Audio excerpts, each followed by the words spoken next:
Bismillahirrahmanirrahim. Assalamualaikum warahmatullahi wabarakatuh. Alhamdulillahirabbil alamin. Wabihi nasta'inu ala kulli waddin. Wassalatu wassalamu ala asyrafil anbiya'i wal mursalin. Sayyidina wa maulana Muhammad sallallahu alaihi wasallam. Wa ala alihi wa sahbihi ajma'in. Amma ba'du. Ibadah kurban bukan sekedar tradisi tahunan. Ibadah ini merupakan perintah Allah yang tercatat dalam surat Al-Kautsar ayat 2 yang berbunyi, Fasholli lirabbika wanhar. Maka dirikanlah sholat karena Tuhanmu dan berkurbanlah.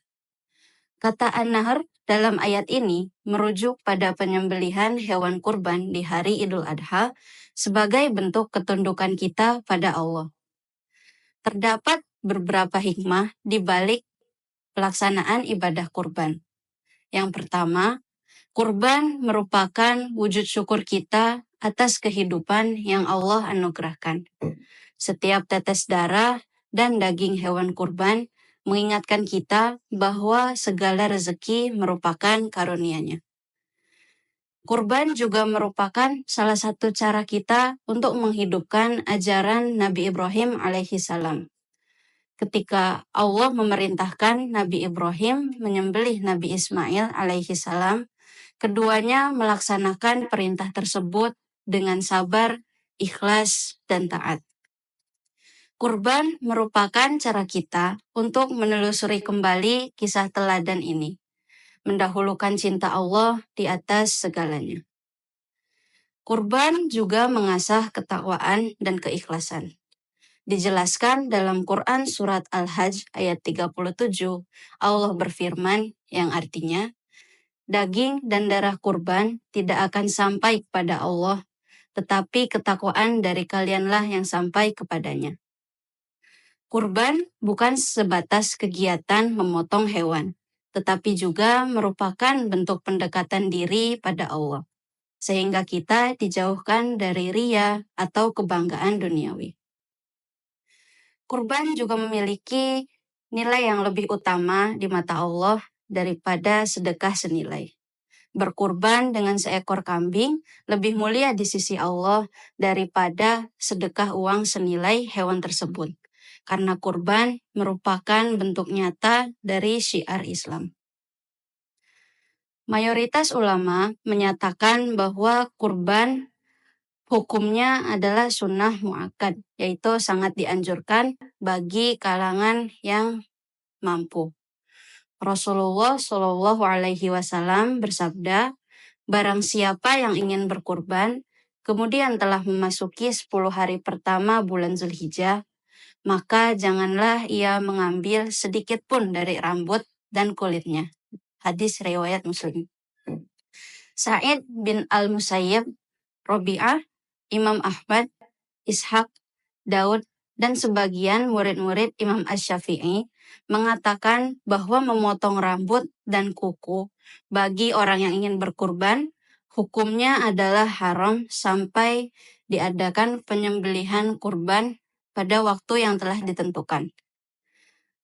Berdasarkan pendapat tersebut, hadis ini melarang orang yang ingin berkurban untuk memotong kuku dan rambutnya sampai hewan kurbannya disembelih.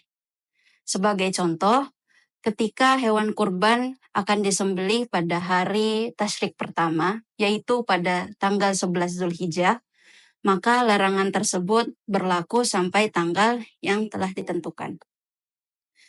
Dalam berkurban, tentu ada hal yang perlu kita perhatikan dan tata cara yang perlu kita ikuti.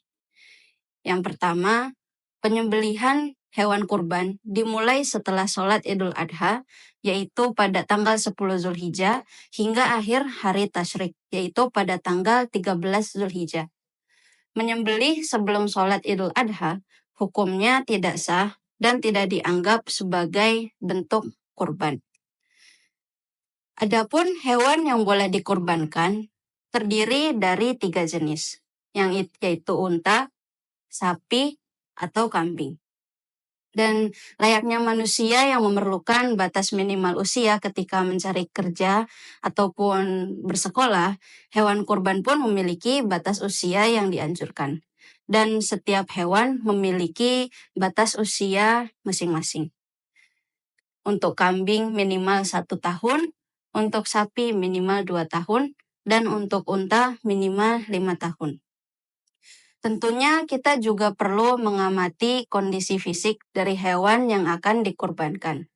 Semakin sempurna fisiknya, semakin sehat hewannya, semakin layak hewan tersebut untuk dikorbankan. Kemudian, untuk tata cara penyembelihan. Hewan dibaringkan ke arah kiri, menghadap ke arah kiblat.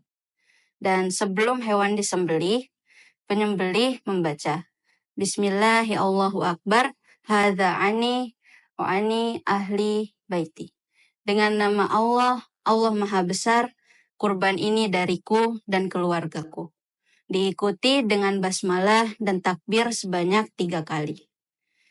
Dianjurkan juga untuk menggunakan pisau yang tajam agar proses penyembelihan dapat dilakukan dengan cepat sehingga rasa sakit yang dirasakan oleh hewan itu menjadi lebih ringan.